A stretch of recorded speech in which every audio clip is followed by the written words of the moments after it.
nice to each other. Reasonable? And that's it. Those are the 6 things. That's all we need to do.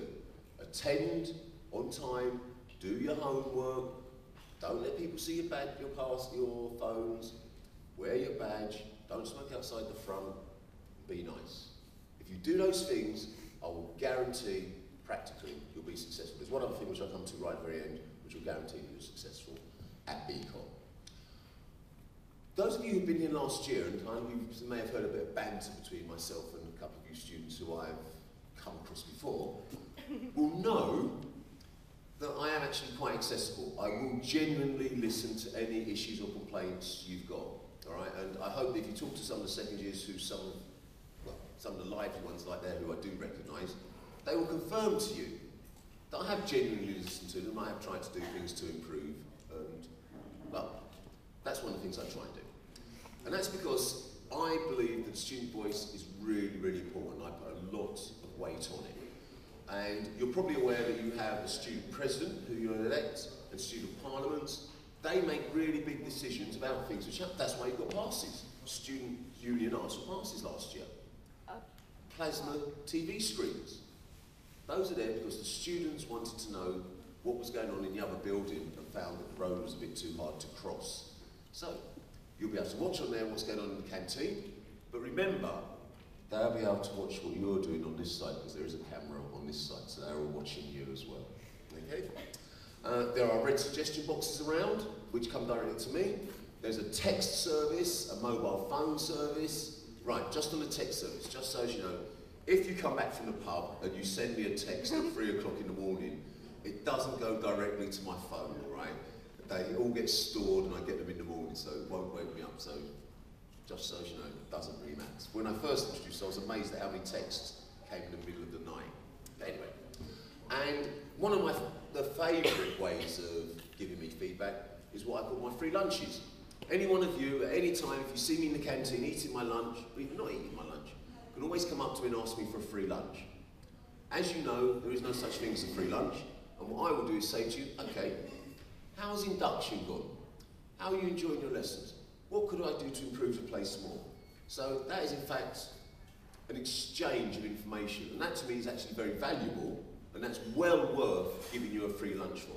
So although you're not paying any money, it isn't technically a free lunch, but you may feel it's a free lunch. Okay, so don't be bashful about asking me for lunch if ever you see me in the canteen. As a group of young ladies, is there any gents in here? Just checking.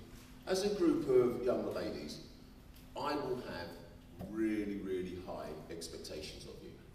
I've learned in my life that when you have high expectations, the vast majority of people will live up to those expectations. I know if I have low expectations, everybody lives down to those expectations. You have no prior history with me. When you start this term, I expect you to be brilliant and I want you to prove me right. I don't care what's happened in the past. It's a clean slate. By the same token, you're entitled to have very high expectations of us, the staff. And I would say to you, if ever you feel, and I know some of you on occasion have, you're not getting the service and the support you need, don't feel bad. You come and you find me and you tell me about it. All right? And I will always do something about it. I may refer you to someone else, but ultimately, always feel that you can talk to me about anything at all. Right. How many of you have heard of Star Trek? All right, who hasn't heard of Star Trek? Because some of you may not have done. Okay. I'm not going to ask you what James T. Kirk's middle name is, because some people do know. Any of you know T. Kirk? T. It's all right. It's not relevant. His name is Tiberius.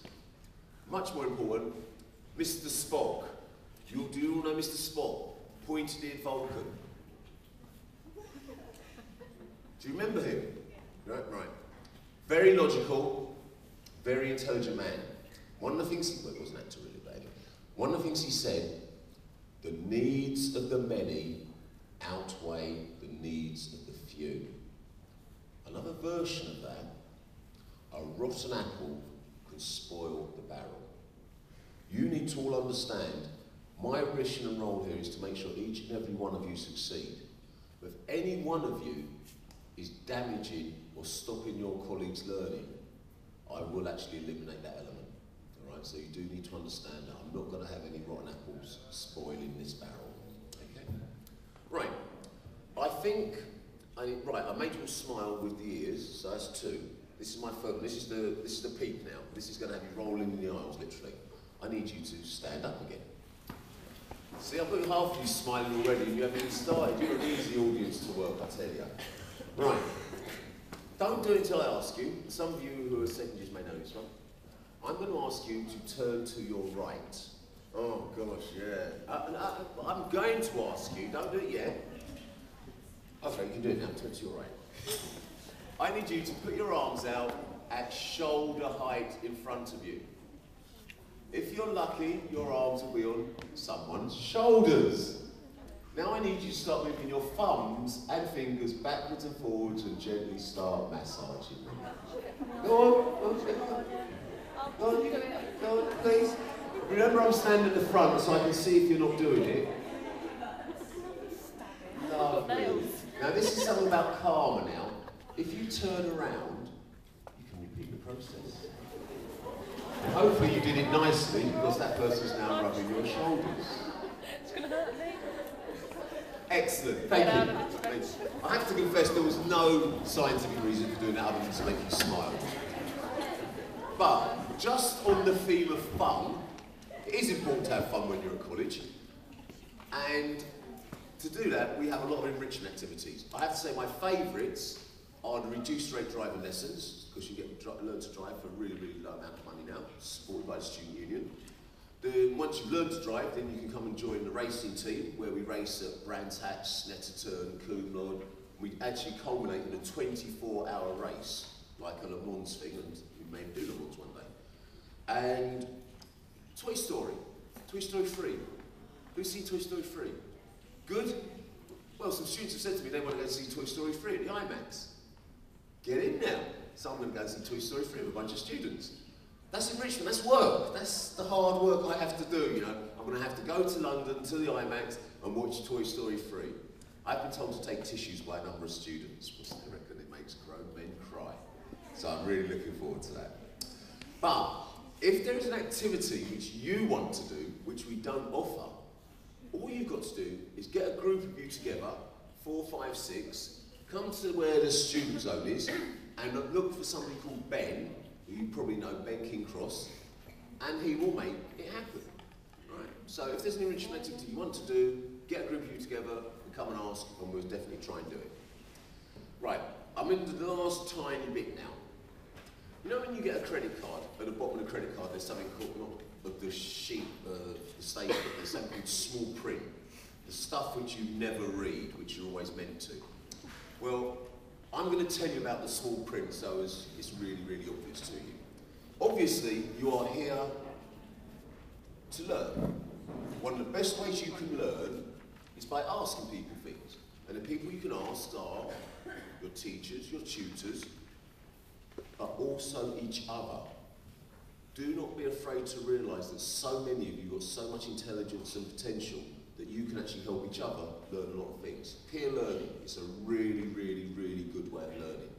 If you're one of those people who knows a lot about something, so for example you've been a real specialist in nails in the past, don't be afraid to share that knowledge with your colleagues if they ask you for it. Because that's actually what it's about, learning and teaching, and when you get good at doing that, it helps absolutely everybody. The last thing, which I am sure will apply to, I really hope, none of you, but I have to say it really, really clearly, so there's no excuse, nobody can say they haven't heard me say it. Each and every student who's enrolled this year at BCOT is on a 6-week probation. 6 weeks. 3 strikes and you are out. And a strike is something like not turning up for a lesson, being rude, being caught with a mobile phone. Please, don't do 3 things wrong in the next 6 weeks. But the flip side, I can promise you, if you've done all your work up to a good standard and you get to 6 weeks, I can literally guarantee that you will end up with a merit or distinction grade piece of work at the end of the year. The first 6 weeks are going to be hard.